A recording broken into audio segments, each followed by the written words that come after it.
Hi బాబులు, welcome back. Hello, welcome. Finally hi మన hi. Channel start అయినప్పటి నుంచి ముగ్గురం కలిసి ఒకేసారి ఒకే థియేటర్లో ప్రీమియర్స్ చూసినాం మొత్తానికి Raja Saab. After lot of tension. Ya ya ah, of course after lot టెస్ట్లు ఆఫ్ టెన్షన్స్. ఎలక్లు. So let's discuss Raja Saab. Right. చెప్పండి అబ్బాయిలు, మీ ఎక్స్పీరియన్స్ ఏంటి? మా ఎక్స్పీరియన్స్ ఏంటి? Good question. First first of all నాకు జరిగిన మోసం గురించి నేను మాట్లాడతాను. మూవీ ఎలా ఉందనే తర్వాత మాట్లాడుకుంటే, ట్రైలర్స్ చూసి ఏదైతే చూసి కొంచెం ఎక్సైటెడ్ గా ఫీల్ అయ్యి వెళ్ళానో ఆ కాంపోనెంటే లేదు. ఆ ఓల్డ్ గెటప్ ది ఏం ఎస్ ఎస్. చూపిస్తాడా అని 100 రకాల క్యాలిక్యులేషన్లు వేసుకొని వెళ్ళాక ఆ కాంపోనెంట్ నే లేపేశాడు. సో అదొక పెద్ద డిసప్పాయింట్మెంట్ నాకు.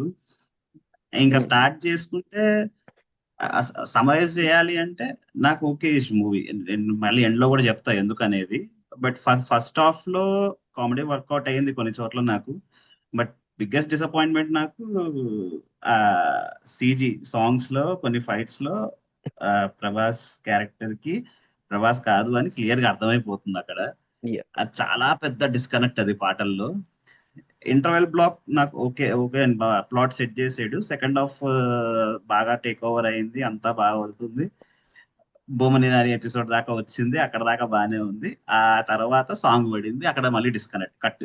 సాంగ్ అవసరం కూడా లేదు, వాళ్ళు ఎవరో ట్వీట్ చేసినట్టు నిజంగానే ఇంటర్నెట్ లో వేసుకొని ఉన్నా బాగుండేది. ఇక దేన్నైతే లేపి లేపి లేపి కూర్చోబెట్టారో క్లైమాక్స్ ని, ఆ క్లైమాక్స్ స్టార్ట్ అయ్యి ఒక పాయింట్ వరకు నాకు నచ్చింది. ఎక్కడైతే ఆ బైరాగి అని తాత అది ఎత్తుకుంటాడో అయిపోయింది, అక్కడతో పోయింది సినిమా. ఇంకా నాకు అక్కడి నుంచి ఎండ్ వరకు మొత్తం ఫసకే.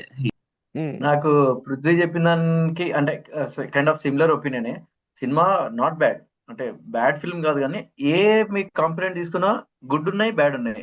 VFX right. చూసుకుంటే ఒక సైడ్ ఏమో ఎక్సలెంట్ విఎఫ్ఎక్స్ ఉన్నాయి, ఇంకో సైడ్ ఏమో చాలా తేలిపోతున్నాయి అమీర్పేట గ్రాఫిక్స్ ఉన్నాయి. సో ఈ రేంజ్ ఎందుకు అంటే 2.5 years ప్రొడక్షన్ లో ఉండడం వల్ల ఏమో తెలియదు. కొన్ని దాంట్లో ఎమోషన్స్ చాలా బాగున్నాయి, కొన్ని దాంట్లో ఇదేంటి ఇంత పాసిబుల్ లాగా ఉంది అన్నట్టుంది.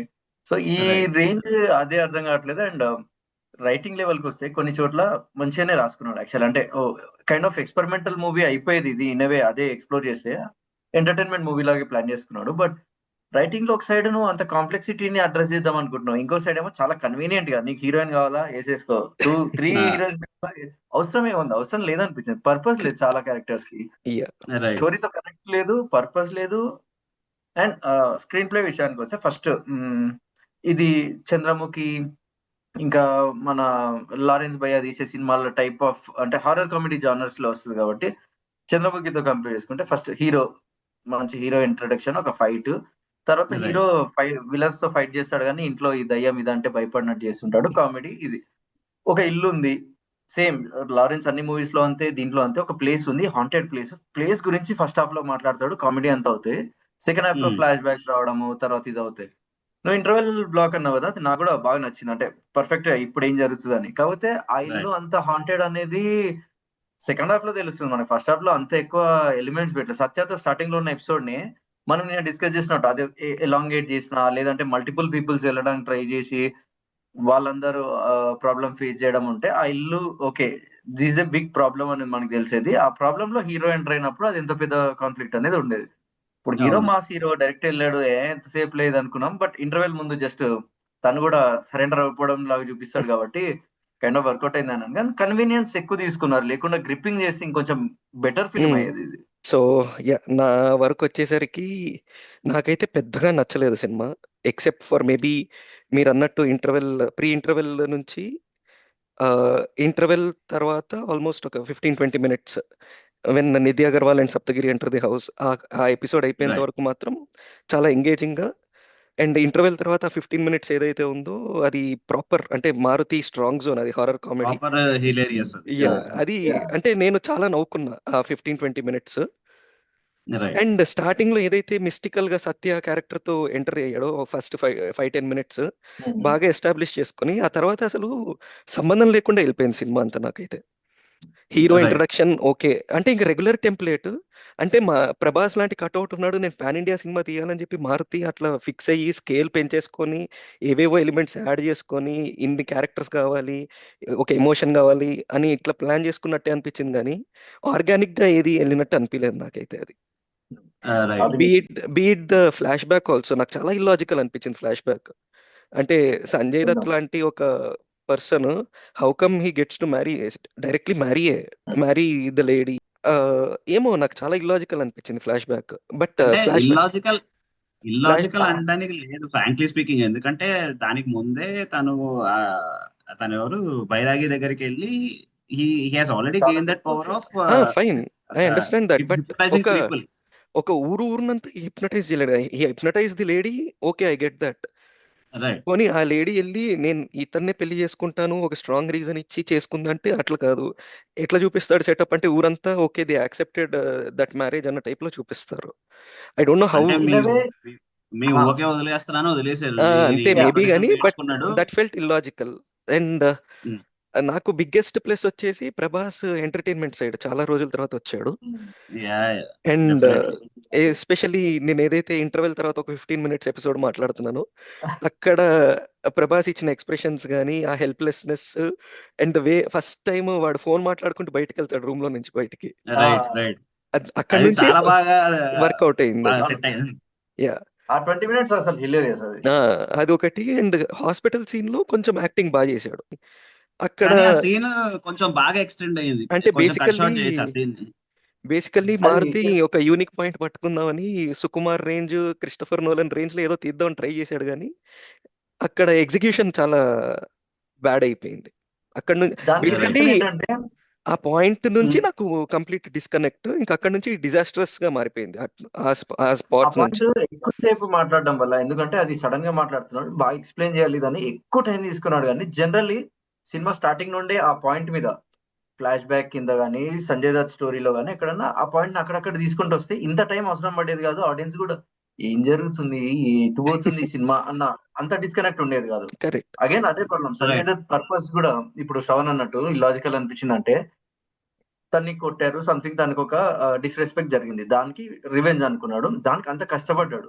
సో అంత కష్టపడ్డ పర్సన్ కి మోటివ్ ఎంత స్ట్రాంగ్ ఉండాలి. సరే, నాకు ధనం అనేది మోటివ్, అది తీసుకొని ఏం చేస్తున్నావు నువ్వు? హ్మ్. తీసుకొని దాచుకున్నావు, ఏం చేస్తున్నావు? నేను అనుభవిస్తా, సచ్చాక కూడా అనుభవిస్తా అంటే ఎలా అనుభవిస్తావు, ఏం చేస్తావు, ఎక్కడ స్పెండ్ చేస్తున్నావు నాకు తెలియదు. లేదు అది బేసిక్‌గా సంజయ్ దత్ ఎప్పుడైతే వాడు ఆ కన్‌ఫ్యూజన్ స్టేట్‌లోకెళ్తాడో 'ప్రభాస్' ఒక డైలాగ్ కొడతాడు. లైక్ వీడికి పూర్తిగా పిచ్చోడైపోయాడు అని. బేసిక్‌గా రైట్ ఆడియన్స్‌ని పిచ్చోల్ని చేసాడు ఆ సీన్ వల్ల. ఆ సీన్‌కి ఇంకా నాకు మెంటల్ వచ్చేసింది. ఇంక అయిపోయింది. ఓకే, ఇక్కడి నుంచి సినిమా డిజాస్టర్‌లో ఇంకా మెల్లిగా వెళ్ళిపోతోంది. As DT said once again characters చాలా చాలా అన్నెసెసరీ క్యారెక్టర్స్ ఉన్నాయి సినిమా మొత్తం.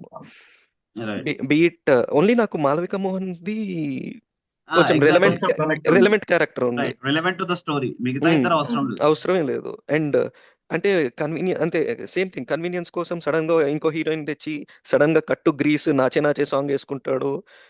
రైట్ అంటే వాడికి ఇష్టం వచ్చినప్పుడు లోపలికొస్తాడు. వాడికి ఇష్టం వచ్చినప్పుడు బయటికి తన్నేస్తాడు క్యారెక్టర్స్‌ని from the house. Yeah yeah yeah అది సో, కూడా ఒక పాయింట్. ఇవన్నీ ఉన్నాయి. అండ్ దీనికి తోడు 'తమన్ బాబు' బాదుడు. నాట్ ఈవెన్ కొట్టుడు అది. అది బాదుడే. నాకు చెవులు పగిలిపోయినాయి నిన్నైతే ఆ థియేటర్‌లో. And we watched it in one of the best Atmos screens actually. Loud is not అది ఆల్వేస్ గుడ్. చాలా ఆ లౌడ్ ఉంది. కండక్ట్ సెట్ అయ్యుండొచ్చు, బట్ హ్మ్. టూ లౌడ్ ప్రతి అసలు. మూవీకి సెట్ అవ్వదు. రైట్ లిరిక్స్ వినిపియవు. హ్మ్. అండ్ 'మారుతిని' పొగిడారు. లైక్ ఈ క్లైమాక్స్ చాలా యూనిక్ పాయింట్ ఉంటది. ఆన్ నేను పేపర్ యాక్చువల్లీ మొత్తం ఫాల్ట్ యూనిక్ పాయింటే. మొత్తం ఫాల్ట్ అని చెప్పను నేను. యూనిక్ పాయింట్, యాక్చువల్లీ యూనిక్ పాయింటే అది. యా అంటే యా నీకు ఎట్లా అంటే ఇప్పటివరకు నీకు హారర్ ఎలిమెంట్స్ ని నువ్వైతే డివోషనల్ ఎలిమెంట్ తో కౌంటర్ చేసింది ఉంది, కానీ ఎస్ అయితే ఎగ్జాసిజం తో కౌంటర్ చేసింది సైకలాజికల్ ఉంది, ఎప్పుడు తీసుకెళ్ళాం. హిప్నోసిజం తో చేసింది లేదు. హిప్నాటిజంకి చేసినా కూడా నీకు లాస్ట్‌లో మళ్ళీ వచ్చేది కూడా డివోషనల్ పార్టే వస్తది. ఈ సినిమాలో కూడా ఫైనల్ అవుట్‌పుట్. అప్పుడే వచ్చింది అక్కడి అండ్ నుంచి. ఎండింగ్ కూడా చాలా అన్‌సాటిస్ఫాక్టరీ. అంటే ఆఫ్ కోర్స్ నువ్వు 'చక్రాస్' గెయిన్ చేసాడు. పవర్ వచ్చేసింది గానీ, జస్ట్ ఒక షాట్ పడంగానే జస్ట్ ఇట్లా గుద్దుతాడు. సడెన్‌గా ఫిల్మ్ బై మారుతి అని పడిపోయింది నాకైతే. అట్‌లీస్ట్ అది కింద పడడం కూడా లేదు. దట్ రోల్ కింద రైట్ పడి అసలు ఏమైందనేది కూడా లేదు. అండ్ 'ప్రభాస్' స్టైలింగ్ కూడా నాకు నచ్చలేదు ఈ సినిమాలో. అది ఇంకొక పాయింట్. లుంగియా లుంగి అది అసలు చాలా ట్రోల్ స్టఫ్ అవుతుంది ఫ్యూచర్ లో. అవును, డెఫినెట్లీ. లుంగి ఎత్తుకొని డాన్స్ చేయడాలు ఒకటి, షార్ట్స్ వేసుకొని, అంటే ఓకే మారుతి నువ్వు, నాకు అర్థమైంది నువ్వు వాడిని మిడిల్ క్లాస్ లాగా చూపిద్దాం అనుకుంటున్నావు అని, బట్ మరీ అంత అవసరం లేదు. కనీసం జాగర్స్ వేసో లేకపోతే ట్రాక్స్ వేసో ఏదో కవర్ చేయొచ్చు కానీ, okay lungi was also fine, కానీ ఆ ఏదైతే రెండు ఎత్తుకొని డాన్స్ చేయడం అనేది టూ మచ్ అనిపించింది నాకు అది. యా, నానమ్మ అలాంగ్ విత్ క్యారెక్టర్ కూడా త్రూఅవుట్ క్యారీ అయిన ఎమోషన్ అది అందులో నీకు మెయిన్ స్టోరీ ప్లాట్ చూసుకుంటే ఎమోషన్ క్యారీ అవుతుంది, త్రూఅవుట్ క్యారీ అవుతుంది నీకు స్టార్టింగ్ నుంచి ఎండ్ వరకు. Basically it's story of grand mother and grand son, grand son. అంతే. ఆ ఎమోషన్ నీకు ఎక్కడ డీవియేట్ కాదు, మధ్యలో ఫిల్లర్స్ వచ్చి నీకు డైల్యూట్ చేస్తాయి వాటిని. అంతే, మొత్తం డైల్యూట్ చేసి. నేను అదే అంటున్నా, ఇప్పుడు నాన్నమ్మ కోసం ఎంతకైనా తెగిస్తాడు వీడు అన్నది ఎస్టాబ్లిష్ చేస్తున్నా స్టార్టింగ్ లో, దీనికి మనకు ఒక వెయిట్ ఉండేది. సో పెట్టుకున్న Right. ఫైట్లన్నీ వేరే వేరే పర్పస్ లకు పెట్టే బదులు నాన్నమ్మ కోసం పెట్టుంటే పర్ఫెక్ట్ ఉండదు. ఉన్న ఒక్క ఫైట్ నాన్నమ్మ కోసం వచ్చేది హీరోయిన్ ఫైట్ చేస్తుంది. అది నా- అది ఎక్కడ సీరియస్ ఉండాలి, ఎక్కడ కామెడీ ఉండాలి అనేది చాలా నాన్సీక్ అయింది అనిపించింది. సో ఓవరాల్ గా ఏం చెప్తారు బాబులు అయితే? కొంచెం పేషెన్స్ తో ఉండి, నేను చాలా రోజుల తర్వాత ప్రభాస్ ని కొంచెం ఎనర్జెటిక్ రోల్ లో చూడాలి, కామెడీ చేయడం చూడాలి అనుకుంటే వెళ్ళిపోండి. కొంచెం బ్రెయిన్ పదును పెట్టుకొని చూడండి, అంతే. ఏదో ట్రై చేశారు. ఓవరాల్ గా యావరేజ్, నాకైతే యావరేజ్. మరీ ఇగ్నోర్ చేసే బొమ్మ అయితే కాదు. Yeah. You can still watch it in theatre for sure. Okay, నేను డెఫినెట్లీ ఎక్స్పెక్టేషన్స్ లోవర్ పెట్టుకొని వెళ్ళమని చెప్తా, అండ్ ఓపెన్ ఉండమని చెప్తా. అంటే ప్రభాస్ ఫిలిం, మాసి ఫిలిం అంటే ప్రేమ కథ చిత్రం ఇలాగే ఉంటది అన్నట్టు ఒక Right. ఏది పెట్టుకోకండి. ఓపెన్ మైండ్ తో వెళ్ళండి. అప్పటికి మీకు కొంచెం కైండ్ ఆఫ్ డిసప్పాయింట్మెంట్ ఉండొచ్చు, బట్ ఓవరాల్ యావరేజ్ ఫిలిం అన్న అట్లీస్ట్ అనిపిస్తుంది. సో యాక్చువల్లీ నువ్వు అన్నట్టు పార్ట్ 2 కి ఏదైతే టైటిల్ పెట్టుకున్నాడో రాజాసాబ్ సర్కస్ అని, అది ఈ సినిమాకి పెట్టుండాల్సి. This became circus. యాక్చువల్లీ చాలా మెస్ అయిపోయింది ఈ సినిమా. సో నాకైతే ఇట్స్ అ మెస్సీ ఫిలిం, చాలా మెస్డ్ అప్ ఫిలిం. అక్కడక్కడ కామెడీ వర్కౌట్ అయింది, but overall experience for me is not so great in theatres. అది బాబులు That's it. Raja Saab. So let's come back with another review this time. Shankar Varaprasad garu ఏం చేస్తాడో చూద్దాం. చలో, till then, bye guys. Okay, Bye. Bye.